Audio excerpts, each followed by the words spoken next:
Em muitas situações políticas que criaram muitas dificuldades à nossa situação europeia, por detrás delas está ainda um conflito económico, político, social. Mas isto está latente há muito tempo, já havia sinais disto por todo o lado, mas qual é o primeiro, digamos assim, certificado objetivo de que nós estamos nesta crise? É o Brexit. Eu não acho que a Europa não dê esperança às pessoas. Os políticos nacionais dos 28 Estados é que basicamente criam uma fama da Europa. As questões da União Económica e Monetária, as questões das migrações, etc., no Parlamento Europeu e na Comissão Europeia já todas estariam com resoluções. Os primeiros ministros, os chefes de Estado, quando estão nas suas capitais, tudo o que é bom que vem de Bruxelas, eles dizem que foram eles que fizeram. E tudo o que é mau que eles fazem, eles dizem que foi Bruxelas que lhes impôs. E, portanto, Bruxelas tem as costas largas. E, por isso, em todos os países, em todos os Estados e também em Portugal, nós temos de cuidar desse pilar do Estado de Direito. Porque aquilo a que nós estamos a assistir em Portugal, com este governo, é destruir o Estado Social e o governo, para fazer umas flores em rendimentos, o Estado salarial, pura e simplesmente deitou ao lixo o Estado Social.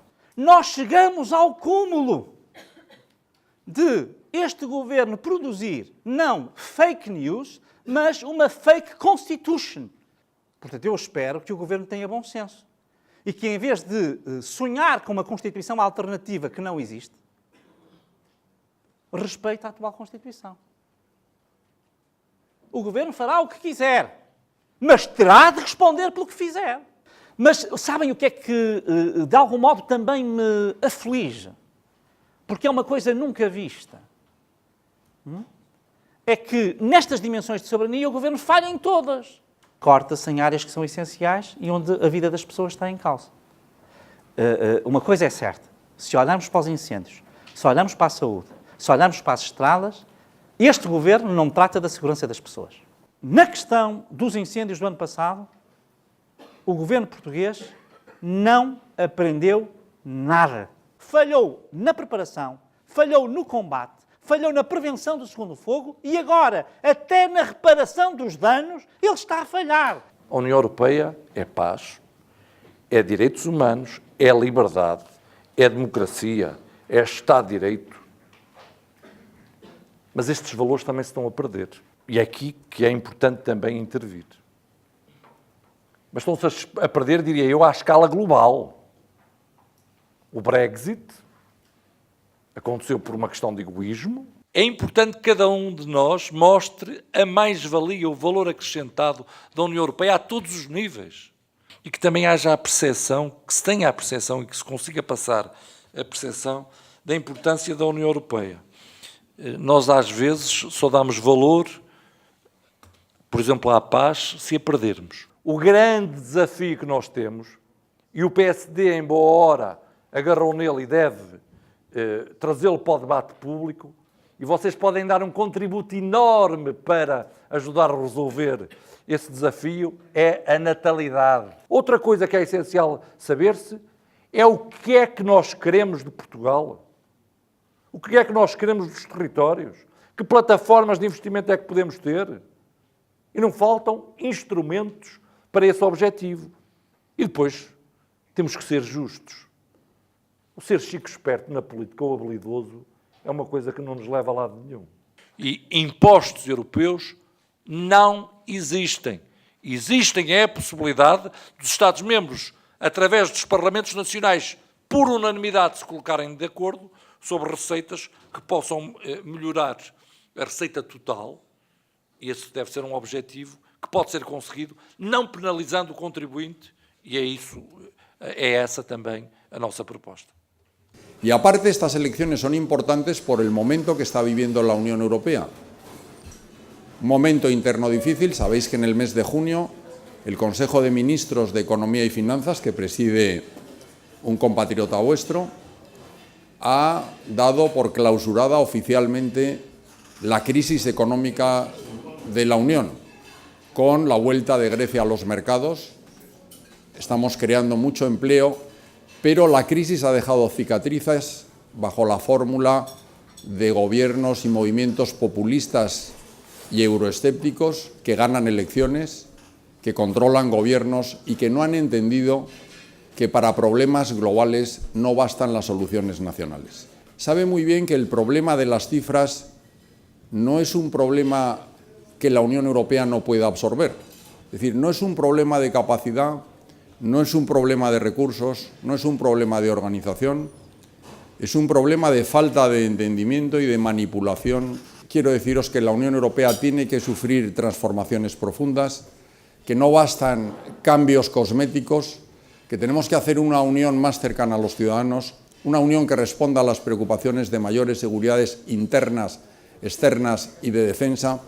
Quiero deciros que la Unión Europea tiene que sufrir transformaciones profundas, que no bastan cambios cosméticos, que tenemos que hacer una unión más cercana a los ciudadanos, una unión que responda a las preocupaciones de mayores seguridades internas, externas y de defensa.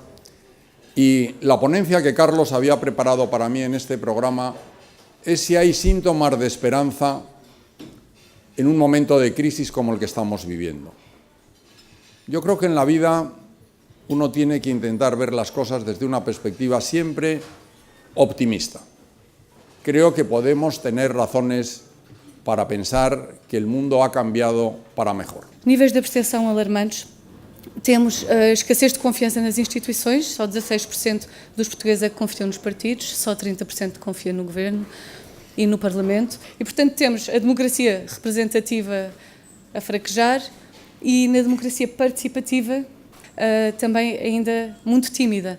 E então eu consigo resumir isto a um problema de falta de confiança, distanciamento, e o risco é o quê? É de inação. Na área do ambiente não é muito diferente. Na área do ambiente temos também alguma crise de confiança, porque de repente os políticos já não confiam nos cientistas, o público já não sabe que notícias seguir, o que é fidedigno, o que é que não é fidedigno, a desinformação prolifera e a tendência é para nos agarrarmos sempre aos nichos que conhecemos melhor. Portanto, mais uma vez temos o quê? Temos falta de confiança, temos distanciamento, risco, inação. As soluções, a meu ver, passam muito pela proximidade, pela humanização, pela reinvenção das políticas e da maneira como estamos nas políticas públicas. Portanto, temos que usar a imaginação, temos que nos humanizar e temos que ter muito, muito rigor. Eu não sei se o orçamento participativo ganha eleições. Não vos consigo responder isso ainda, mas sei que o orçamento participativo, se for mal conduzido, faz perder eleições. E quando eu não encontro solução para um problema, o primeiro grupo com quem eu tenho que falar é com os jovens. Normalmente são aqueles que realmente têm a capacidade de ver a coisa de outra maneira. Por isso, isto é um problema da juventude, isto é o vosso problema. E nós vamos precisar de vocês para o resolver. Porque nunca na história das cidades, e disto eu sei, houve uma procura tão global para uma situação tão local. Esta desproporção é original dos nossos tempos, dos nossos dias. Portanto, isto é um fenómeno novo, que vocês vão ter que ajudar a resolver. Políticas nacionais. A única coisa que vai resolver, e que é bom para todo o país, é o que toda a gente já sabe, mas também não fazer, criar centralidades reais no resto do país. Ponto 1, tem que haver aeroportos. A estrada não vale nada, zero. Investimento em estradas é zero. Mas os investimentos na ferrovia anunciados pelo Governo para todo este ano, os 140 milhões que eles falam, são equivalentes à alteração da IP3 de Viseu. Portanto, a obra que eles vão fazer numa estrada tem o mesmo valor do que todo o investimento da ferrovia do que vão fazer este ano. À volta dos aeroportos, caminhos de ferro, à volta dos caminhos de ferro, a 500 metros, enfiam uma instituição pública. Só falta o quê? Criar uma centralidade criativa. Se vocês não querem ter aquilo que se está a passar hoje, vão ter que me ajudar. Vão ter que nos dar ideias. Isto é mesmo um problema que não existia antes. E é mesmo um problema que nós temos toda a teoria, temos todo o passado E temos o triste passado do Charles Dickens, onde as pessoas realmente viviam no século XIX em Londres, em 3 metros quadrados enfiados num buraco.